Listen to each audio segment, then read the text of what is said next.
Sky Sports News. Frank, hi.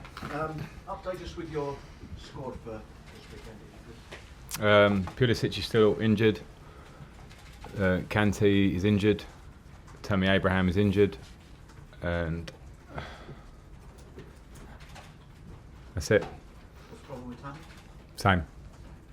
So we're trying to find a solution. It's obviously frustrating that he comes in and out somewhat, but he's injured. Where are we with Ruben Loftus-Cheek? He was on the bench last weekend, but then wasn't part of the next squad against Bayern. Yeah, Ruben's in the squad again tomorrow. We haven't had great opportunity to get Ruben game time as much as we want. I felt at Tottenham he could be an impact in some sort in the game, and that would have been suitable for him to get some minutes. Bayern was a different animal of a game, so I took a different decision for him to get some good training in the week, so he's back in the squad. What would it mean for him to be back playing for you? A lot, because he hasn't. What would it mean to him? Well, very much so, because it's a lonely place. It's a long time. He was in a very good run of form last year. I thought he was playing really well, and you could see his development and confidence of getting in the first team, and he hasn't kicked a ball for me. So with the ability he's got, I think he's one of the most exciting midfield players, English midfield players and Premier League players, because of what he is, his attributes. So we all want him back, and as you say, him more than anyone. You said you learned a lot about your players in midweek. What sort of a response have you seen over the last couple of days? What sort of a response do you need to see this weekend? Well, the response will be what we see tomorrow. The lads are fine in training. They looked determined this morning. Things like this happen in football. There are moments, there are games, there are everything individually where it's a tough match, a tough game. It opens your eyes somewhat, and then the tester then is how you come back from that, individually and collectively. So I'm interested to see the reaction. It feels like it'll be good. As I say, the determination in training is there to see. Our last Premier League performance was very, very good. So we have to carry on from that. Did what happened in midweek, did that undo some of the good work against Spurs? I wouldn't relate it to Spurs. I would just say that in the bigger picture, it was, as I said, a lesson for the players, because we played against very, very high level opposition, and they were better than us on the night in most departments. And I think that's probably, as I said after the game, a reality check for all of us here. It's nothing that's surprising to me. I didn't expect the result. I thought we could perform better against Bayern Munich, but I knew this season where we're at, we have no divine right for anything other than things we work for. And at the minute, we're in fourth place, which people didn't probably quite expect, and we have to fight to the end for fourth. How many other teams do you think are in the mix for top four? I don't need to go exactly in numbers, but when you look around us and you look at the form of Manchester United, and they're already a strong outfit that brought very well last summer, 150 million or what on 3 very good signings. Another players coming in the window that have strengthened them. They look good. Similar with Tottenham, 2 windows they've spent money. They're a good team. Arsenal, you can't write off teams of that quality that are not that far behind you. And Sheffield United, Wolves, you have to respect them because they're really, really strong teams in their own way. So there are lots in the competition, and we respect them, but also we have to just worry about ourselves. We are in this position, so we have a fight on. I keep saying it. Last 2 in, please. Burnley are also on the same number of points as us. Yes, listen. That's why I didn't want to say exactly how many, because you're going to tell me I left one out. I'm not disrespecting Burnley. Anyone who's within range, they're in the top half, rightly so, because you only get what you deserve in this league at the end. Then they should be in the conversation. Tell us about Kepa. He's not played now for 5 matches in a row. Okay, one of those was the FA Cup. How has he been? How is your relationship with him? My relationship's fine. Between player and manager, I have 20 so players to keep happy. I can't keep them all happy at the same time, and all I expect there is professionalism in training, which Kepa's given. And every position is the same. You train well to try and get in the team. If you're not in it, when you play, you try and play at performance levels that keep you in the team. That's the standards we have to have at this club, the ones that I demand. Every player is in control of their own destiny to a degree with that, and how they turn up every day. And yeah, Kepa's training well, but Willy Caballero also is training well and has been playing pretty well, made some really good saves against Bayern Munich. So I have competition there. But I will decide as we go, and that's why I am very strong on the fact that how you train and how you turn up every day is pivotal in how you are as a Chelsea player. What do you Last say one, to those who please. are already suggesting that maybe Kepa won't be here next season? Well, I've read quite a bit of false nonsense articles this week of people probably guessing players.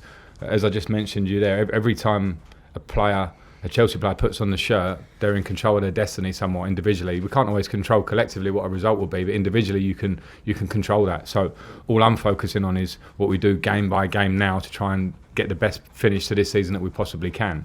And then of course there are decisions for the club ongoing in the summer. We have to look at that, but there's no way I'm jumping into the future now. And as I say, a lot of those reports were wrong. Lindsay? When you were talking about some of the other teams around you, you talked about the spending money, which is something that hasn't really happened here after the ban's been lifted in the last window. Do you think that's played a part potentially in how far Chelsea can go in that top four? Well, we can't, as I say, we couldn't control the ban that happened, and we knew that, and I suppose we also lost, for me, the best player in the Premier League, and Eden Hazard. So this season was never going to be a given. We weren't going to be given anything because everyone's trying to improve around us. What we're trying to do is improve on the training pitch. I know what the squad is now. I'm certainly not harping back to January now because we have to work now to try and finish the season well. We've shown we can get into full position. Now we have to kick on again for the run-in. So.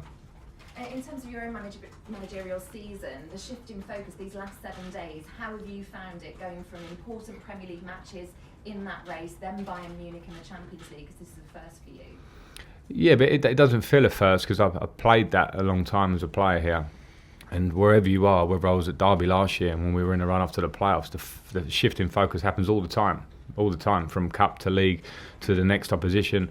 The important part of my job is not to get caught up in too much of the outside world and opinion, because I have to work and the games come thick and fast. So in between games, I'm always striving for the positive reaction to the next game. Even after Tottenham, when we win, I want to get even better than that. So it doesn't really change that much. Liam Twomey, please. Frank, at the end of this week, where do you stand on the 3 at the back system? Because you used it for 2 really big games. Obviously, you had a great result against Spurs. Didn't work so well against Bayern. Where do you stand on it now? I stand on the fact that we have to be fluid, and results are normally because of how we perform as players. How the input against Tottenham with the 3 at the back was fantastic and it worked, and against Bayern we made mistakes, some individual errors during the game that were crucial. 2 goals in a few minutes in a game of that level is very difficult to come back from. We know that. So I stand where I stood at the start of the week. And just to confirm, you didn't mention Callum among the injuries. Sorry, Callum is the one that was in my head. The one that I did mention. He's not fit. Mm-hmm. Nizar? Frank, I was just going to ask you about Christian Pulisic. Has he been out for longer than you expected initially? And could you just maybe expand a little bit on his fitness at the moment? Yes, because the projected time out was a lot less than what it's turned out to be. So yeah. However, I had a similar injury myself as a player and was out for 3 months, the worst injury I had. So I can certainly speak with him and sympathise with the detail of the injury, because it's not an easy one. I re-injured it trying to be too keen to come back. I know it's a delicate injury, so I'm sort of in the middle. Yes, I expected him back quicker, but knowing the injury, I can see that it's a difficult one. I guess his attributes are something you might have missed as well. In midweek, it would have been good to have him against Bayern. Yeah. The way Christian was playing, in his really hot patch where he came into the team, and you could see he was up to speed. He was offering us he can go by people. His ability to do that, his pace in the game, of course, we'll miss him. Could I just confirm, is it an adductor injury? Mm-hmm. Yeah. Thank you. Carrie? Frank, it was interesting that in the week in the Champions League, the referee went to the monitor to look at the red card decision, sent off your player, whereas you've seen 2 opposition players not sent off for going for the review system. We've been told that referees are being encouraged to go to the review system for the big decisions, but we haven't seen it yet. What was your view of all that? Was there some exasperation there? Well, my view is the referee should have gone to look at the Maguire incident against Manchester United, and then I think he would have given a red card. My view is that he didn't need to look at it against Tottenham. It was very clear for VAR to get it at Stockley Park, and they got it wrong. So they should be looking at the monitors more, and then there's no use in saying that they're encouraged to unless they start to do that. And my feeling is now it's one of the we know that in VAR needs some form of change, because I don't think anybody's particularly happy with it, and maybe that's understandable in year 1 in the Premier League. So we have to look at the areas of where we can improve it, and going to the monitor is certainly one, because we've been on the end of 2 ones that have one affected the result, possibly, probably, and one didn't, but could have done as well. Do you have any conversations with Jose Mourinho after that match? Because he came, of course, into Tottenham in 14th position, but they were Champions League finalists, and now is it any surprise to you that you'll be tussling the top four with him maybe all the way to the end of the season? No, and I didn't speak to him after the game, but I expected them to be in the race. They're too good a team to not be in the race.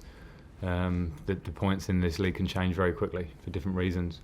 You get on a run of wins, it can change the picture, so I expected Tottenham to be there. Good, quickly. And just coronavirus, they're stepping up everything now. We've all washed our hands with antibacterial fluids. We came in here. How much are you talking to your players about it? You're just trying to keep it quite calm now and monitoring. Can I step in there, Carrie? The club are following government protocol at the moment, but there's no other update we've got for that. Yeah, and the players are on that as well. We're all together on it. Last question, Nick. Frank, just with Tammy, I know you said obviously he was keen to break through the pain and you were happy to do that. Frustrating then, I guess, that if he's suffered a setback, and does he have to have a period of time just sort of out fully now where he just gets rid of this problem entirely, do you think? I don't know. We need to see. I'll speak to the doctors daily about it, but we're not actually clear on that one. At the minute, yeah, he's not doing anything active for the next couple of days. So I don't know. Not sure how long it'll be. No. Okay. No.